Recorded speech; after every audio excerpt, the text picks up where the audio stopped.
Assalamualaikum warahmatullahi wabarakatuh. Salam sejahtera untuk kita semua. Apa kabarnya rekan-rekan mahasiswa, mahasiswi setia Dharma Bumi Putra? Kita berjumpa kembali di mata kuliah perencanaan dan pengembangan bisnis di pertemuan yang ke-8. Tidak terasa kita sudah memasuki pertemuan yang ke-8. Mudah-mudahan Allah Subhanahu wa Ta'ala, Tuhan Yang Maha Esa, memberikan kita keberkahan kesehatan sehingga kita bisa menyelesaikan mata kuliah ini dengan sukses dan lancar. Rekan-rekan semuanya, sebelum kita memulai proses belajar mengajar ini, alangkah baiknya sama-sama kita berdoa agar proses belajar mengajar ini berjalan dengan sukses dan lancar. Berdoa menurut keyakinan dan kepercayaan masing-masing. Berdoa dimulai.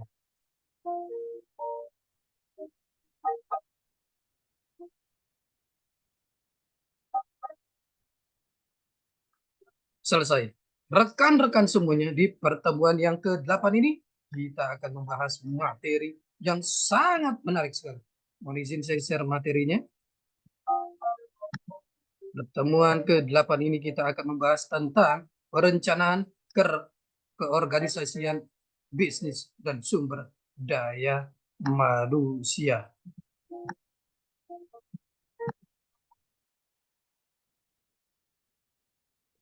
Perencanaan keorganisasian bisnis dan sumber daya manusia. Perencanaan sumber daya manusia adalah proses sistematik untuk meramalkan kebutuhan pegawai, demand, dan ketersediaan suplai pada masa yang akan datang, baik jumlah maupun jenisnya, sehingga Departemen SDM dapat merencanakan rekrutmen, seleksi, pelatihan, dan aktivitas yang lain dengan baik. Tujuan perencanaan SDM: 1. Memperbaiki memanfaatkan sumber daya manusia. 2. Menyelesaikan aktivitas sumber daya manusia dan kebutuhan di masa depan secara efisien. 3. Meningkatkan efisiensi dalam menarik pegawai baru. 4. Melengkapi informasi sumber daya manusia yang dapat membantu kegiatan SDM dan unit organisasi lain. Langkah-langkah perencanaan SDM. 1. Analisis faktor-faktor penyebab perubahan kebutuhan SDM. 2. Peramalan kebutuhan SDM. 3. Penentuan kebutuhan SDM di masa yang akan datang. 4. Analisis ketersediaan suplai SDM dan kemampuan perusahaan. 5. Penentuan dan implementasi program. 1. Analisis faktor penyebab perubahan kebutuhan SDM. A. Perubahan dalam lingkungan eksternal seperti ekonomi, politik, teknologi, dan persaingan. B. Perubahan keputusan internal seperti strategi, budget, ramalan penjualan, ekspansi, rancangan organisasi, dan rancangan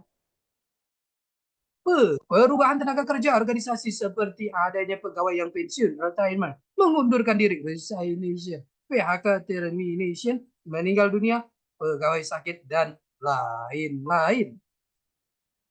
2. Peramalan kebutuhan SDM. Teknik-teknik peramalan kebutuhan yaitu: A. Ramalan para ahli, expert forecast atau judgment teknik. B. Analisis kecenderungan atau trend. C. Budget atau trend analysis. C. Budget and planning analysis. D. New venture analysis. E. Computer analysis. F. Statistical analysis.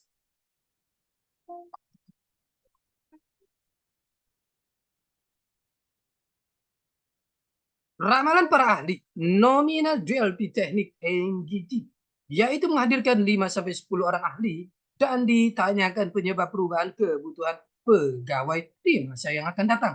Hasilnya didiskusikan secara bersama-sama, faktor di ranking atau diurutkan dari yang paling penting. Lebih teknik, yaitu bila para ahli tidak dapat berdiskusi secara bersama-sama, perencana SDM meminta pendapat masing-masing ahli, kemudian disimpulkan. Perkiraan manajer, yaitu kebutuhan SDM, diperkirakan oleh manajer puncak, kemudian diberikan ke manajer di bawahnya atau sebaliknya.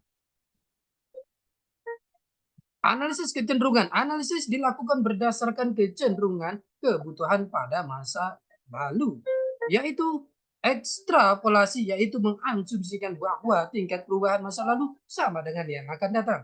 Indeksasi, yaitu menghitung bahwa rasio antara jumlah pegawai dengan jumlah penjualan atau produksi pada masa lalu akan sama di masa yang akan datang. Budget and planning analysis. Budget and planning analysis merupakan jumlah budget yang telah disetujui, yang di dalamnya berisi jumlah kebutuhan pegawai pada setiap departemen di dalam suatu perusahaan.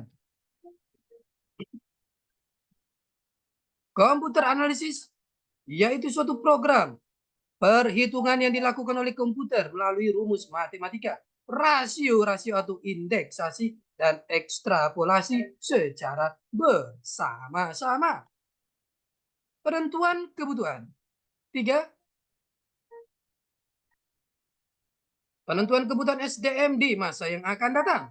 Penentuan kebutuhan SDM pada masa depan meliputi jumlah dan kemampuan yang dimiliki, baik untuk jangka pendek, menengah, maupun jangka panjang. Kita lihat di sini nama jabatan: direktur, manajer, supervisor, pramuniaga, kebersihan, keamanan, kasir. Kita lihat jumlah permintaannya banyak sekali. 4. Analisis ketersediaan suplai SDM dan kemampuan perusahaan.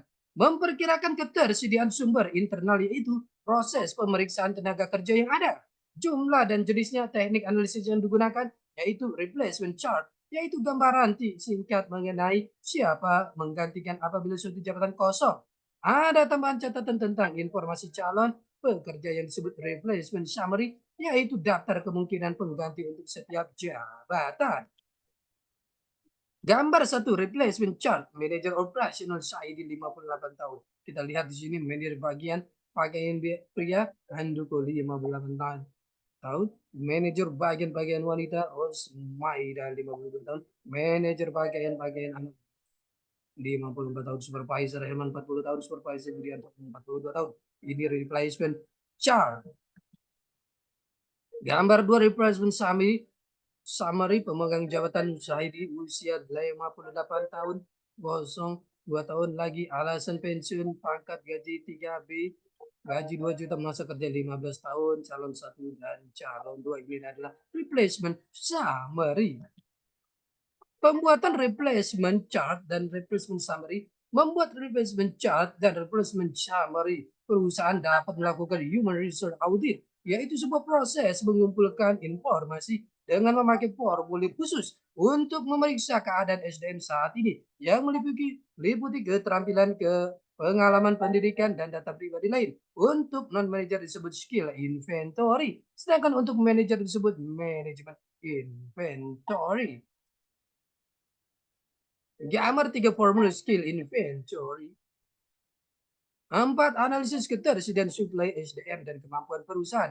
Memperkirakan ketersediaan sumber eksternal, ketersediaan jumlah pegawai yang ada di pasar tenaga kerja dipengaruhi oleh lembaga pendidikan dan pelatihan, perubahan demografi, spesialisasi, perubahan minat dan sikap terhadap suatu pekerjaan.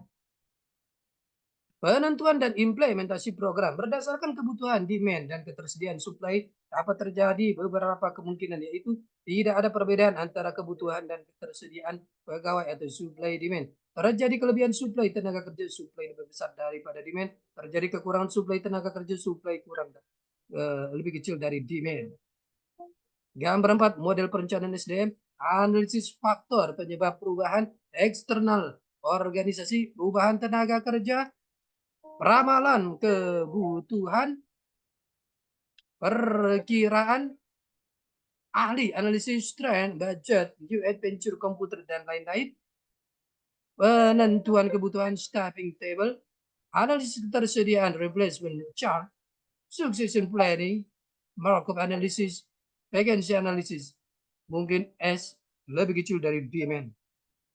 Supply lebih besar dari demand, supply sama dengan demand. Implementasi program, penarikan, pelatihan, perubahan cara kerja, pensiun, dan lain-lain. Pengertian perencanaan sumber daya manusia. Perencanaan merupakan pengambilan keputusan sekarang tentang hal-hal yang akan dikerjakan di masa depan.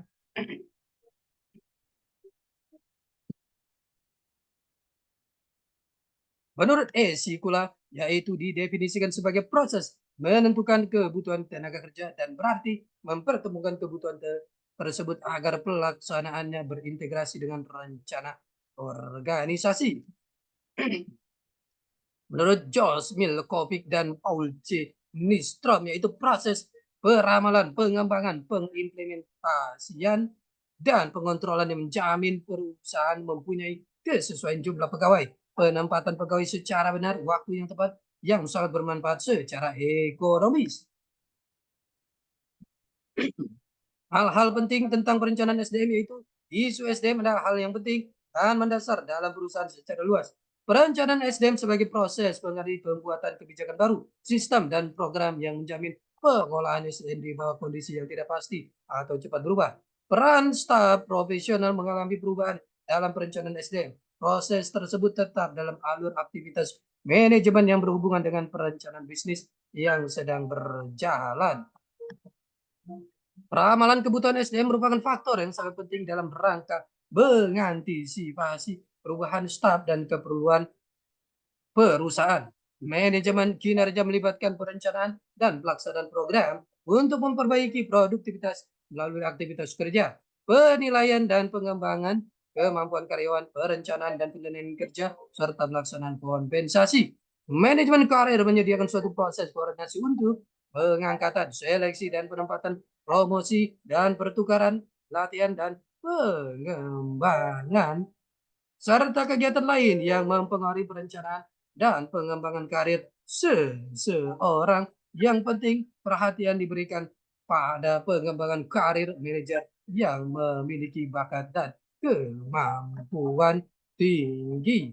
Berdasarkan kedua pendapat tersebut di atas, maka perencanaan sumber daya manusia atau perencanaan tenaga kerja dapat diartikan sebagai suatu proses menentukan kebutuhan akan tenaga kerja berdasarkan peramalan, pengembangan, pengimplementasian, dan pengendalian kebutuhan tersebut yang berintegrasi dengan perencanaan organisasi cipta jumlah pegawai, penempatan pegawai yang tepat dan bermanfaat secara ekonomis. Rekan-rekan semuanya, ini adalah pertemuan kita yang ke-8. Kita akan berjumpa di pertemuan-pertemuan selanjutnya. Tetap semangat belajar untuk mencapai kesuksesan. Salam sehat selalu. Assalamualaikum warahmatullahi wabarakatuh.